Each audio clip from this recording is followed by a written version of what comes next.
Bonjour my friends, I'm Frankie and welcome to Club Foodie. It's very rare that a main course doesn't need a side dish along with it. It completes the meal and wraps it up beautifully. Most veggies are great sides, but pasta can be as well. I have a flavorful recipe that has both veggies and pasta. Here it is. In today's episode, I'll show you how to make my Veggie Orzo Risotto. It's an easy, simple dish, and yet so tasty.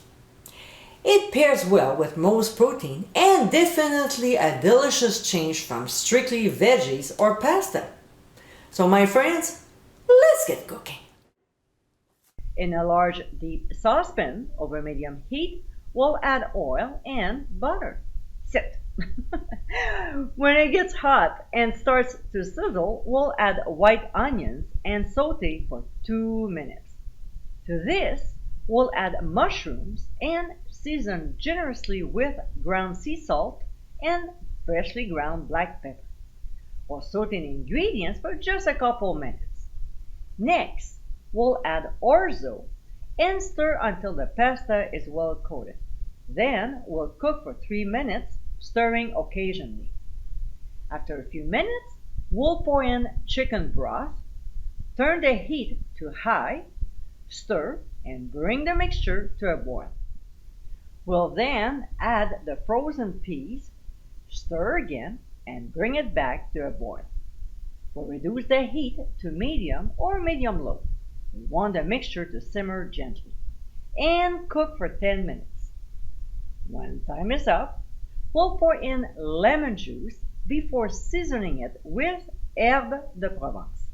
If you want to make your own, click on the top right corner of your screen.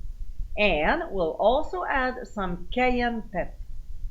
We'll stir once again and cook for an additional 5 minutes or until the liquid is absorbed. But a couple minutes later, we'll add a Parmesan cheese, blend it in the mixture, and continue cooking for the remaining time. And my friends, this is how Veggie Orzo Risotto. What an easy and flavorful side dish. It has a great mix of ingredients that blend so beautifully together. Instead of adding vegetables or pasta as a side dish, now you can have them together in this tasty recipe. I hope you give it a try too, and be sure to visit clubfoodie.com for ingredient amounts and more info. Until next time, my friends, bon appétit!